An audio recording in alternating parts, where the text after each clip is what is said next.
Welcome to the Queen's Lair, a lifestyle podcast. Get inspired by our latest tips and information about small business, entrepreneurship, natural hair, travel, food, and even relationships. Stay tuned for another great episode. I am your host, Renée Patrice. Blog Talk Radio.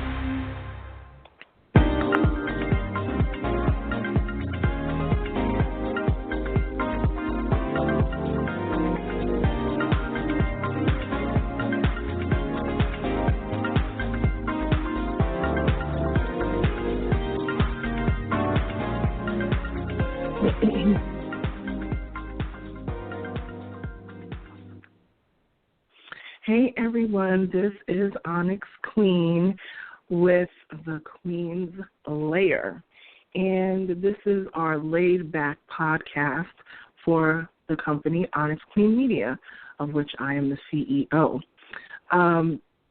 This is really an impromptu. I don't usually upload in the middle of the week, technically Tuesday at 2:48 a.m. Eastern time. I've just been kind of like rolling around back and forth, and I kind of just jumped up out of bed like, I just need to like clear my head about this election. I don't know. I don't know how to feel about the elections. I don't know where the country, this is probably the most uneasy that I've felt about the United States of America in all my years. I don't think that I've ever felt this uneasy about an election in a very long time. And I did vote.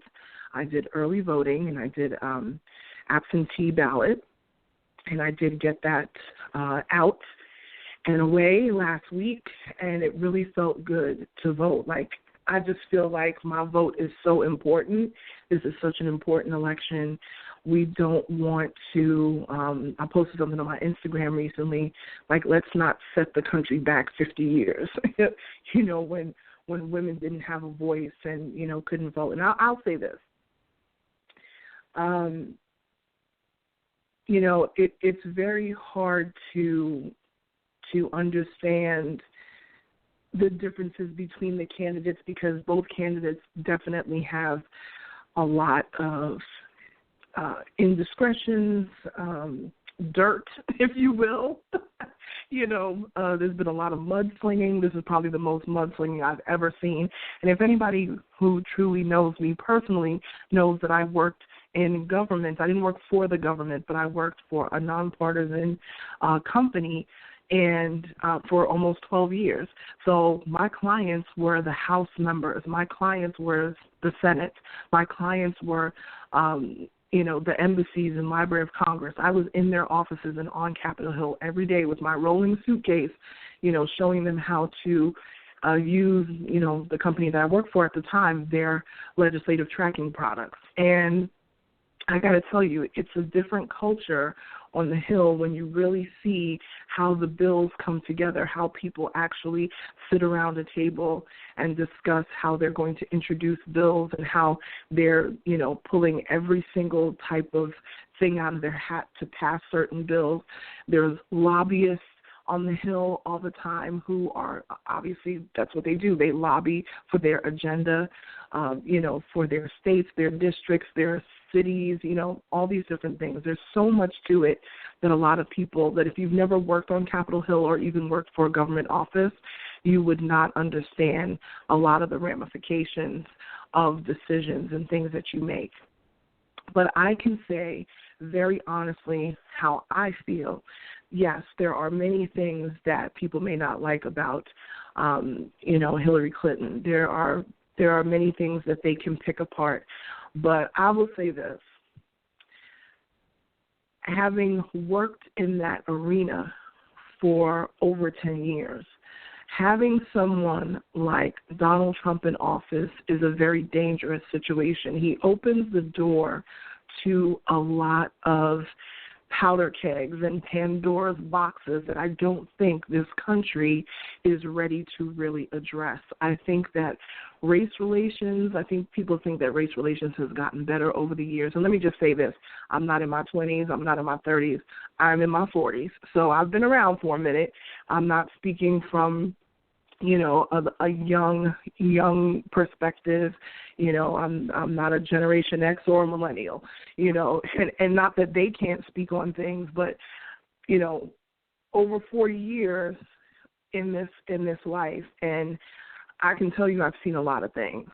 I know what it's like to sit, even at, being in my 40s, I know what it's like to sit next to a skinhead in a black literature class. And the whole point of him taking that black literature class was so that he can prove his agenda or point. And he ended up in that, and this is a dude that had like a swastika on his neck. And I got to sit next to this guy because of the way our last names are set up. Like, really? You know what I mean? But towards the end of that class, he was so enlightened. And our teacher, I'll never forget him, Professor Abdullah, God bless him. He's a good man. And our teacher was Muslim as well. So here you are now, this, white supremacist guy in this, it's a very mixed school, a little bit of everything. And you're in a black literature class being taught by a Muslim professor. Oh, my gosh, like, where are they doing that? You know what I mean? Like, it was really crazy. And he really came there to stir trouble. He really came there to, quote, unquote, make his point.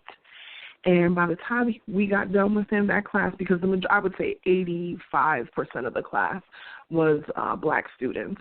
By the time we got done with him, at the end of that semester, and no one showed him the malice that he was expecting. So by the time we got done with him at the end of the semester, he was just really had a huge change of heart, and it actually caused him to lose part of his family because they basically pretty much disowned him.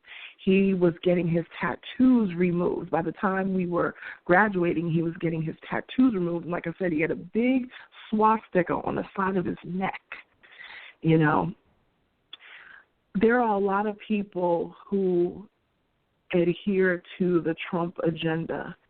And unfortunately, and for me, I can say, as I'm a native New Yorker, and I also lived in D.C. for 15 years, and now I live in Georgia. And Georgia is definitely a part of the Bible Belt. Georgia is definitely one of those states that has, historically been Republican. But him running for president has brought out a lot of people from a lot of the white supremacists here, and they still exist, are very vocal, more than they've ever been in a very, very long time. And not just that, just people who just don't want to see both sides of the coin, who you can have your opinion. I'm not going to say don't vote for Trump, don't vote for Trump. I would love to say don't vote for Trump, but that's not really what it's about. You can vote however you want. I am concerned about the people who don't vote at all. I would love everybody to vote the way that I vote. We all want that. But when you don't vote, you give way to a lot of these types of thinking and skewed views of just, life and generalities of what people are and who they are and where they're from and why they're in this country. And people have such great stories. My parents are immigrants. They did all the right things and, did everything that they needed to do to get here. They're now citizens, naturalized citizens, and it's really disheartening to see how this has dredged up a lot of, I think, just has been racism that has just been dormant. I just think that it's there. It's been dormant for a long time because people could not be as vocal. People could not be as in your face with things that they have wanted to say the way they used to back in the day, So I cannot tell you how to vote. I'm not going to tell you how to vote. But do vote because your voice will be heard.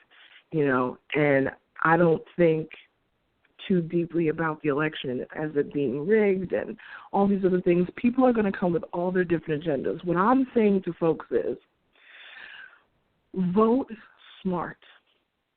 Look at both sides. Don't just look at the quote-unquote scandal of things. Look at both sides and what they're – almost look at the hidden agenda. That's what you kind of have to look at. Look at what the hidden agenda may be. And for me personally, and I have been vocal about it, and I'll be vocal about it again, I know that Hillary is not perfect, but I just don't feel that Donald Trump has – I don't think he has what it takes to be president. I don't think he has the disposition just on a, personality level to be president. And I don't think he truly has a plan of strategy and action. I think he's a great speaker. I think he, in some respects, where people look at him and say he's a great businessman, but I think it's more for the power aspect than it really is to cradle this country and take care of this country, because that's a big responsibility. It's the biggest job that exists in the United States of America, and that's being president. So I just don't want to leave that to someone that cannot have a two-way conversation without getting offended, cannot have a two-way conversation without cussing, cannot have a two-way conversation without offending the opposite party just because they don't agree with you. We need a president who is going to have a great and positive agenda as much as they can, and it's just not the president who makes decisions. It's also Congress. We need a president that is going to mesh with Congress so that we can get some of these bills and things that haven't passed, that need to pass, done. And if you have so much opposition from the top office down, it just makes everything that much more difficult. So, like I said, I cannot, force your hand either way. Definitely get out and vote, even if it's not for my candidate. But that is the only way that we're going to affect change. And I think it will just be awesome to hand off the presidency from the first black president to our first female president. I think that would be amazing. And like I said, everybody has things that they need to fix, things that they need to correct, and we're going to pull them to the carpet. We're going to call them to the carpet and make sure that they do those things, But I really encourage people to get out and vote. If you haven't made a decision, if you said, you know what, I don't know, do it. Get out there and vote. Even if you have to write in a candidate, even if you have to choose, you're going with the Green Party, I don't care. Just get out and vote and let your vote count and have your voice be heard. Okay? So that's all I had to say, kind of impromptu. I will talk to you guys later. I probably will be posting another podcast this week because this is kind of out of the ordinary for me to do this. But if you want to get in touch with us and discuss anything more, I've gotten such great emails from so many entrepreneurs. Oh, thank you. I will actually go through the emails and get the names of people and publicly thank you in a podcast. I'm going to do that in maybe an upcoming podcast because you guys write me such great notes and letters and things. You write such great notes and letters, and I just want to be able to thank people, personally, and it's really great. So if you want to get in touch with us, you can find us online, www.OnyxQueenMedia.com. If you are interested, if you're a woman in business and you're of the natural hair community, you can go to www.blackberrynaturals.com. That's the other side of our business. And if you want to email me at info@OnyxQueenMedia.com. Get out there and vote, you guys. Let your voice be heard. Talk to you soon. Bye. Macy's After Christmas sale has all the stuff Santa missed. Get an extra 20 or 15% off with your Macy's card or pass. Treat yourself to 25 to 45% off fine jewelry. Dresses that almost never go on sale are 25% off. And get an extra 30% off men's basics when you spend $50. Now through January 1st at Macy's. Savings off sale prices, exclusions apply. Macy's Star Rewards now offers perks everyone can love no matter how they pay. Sign up for free in-store or at macys.com/starrewards.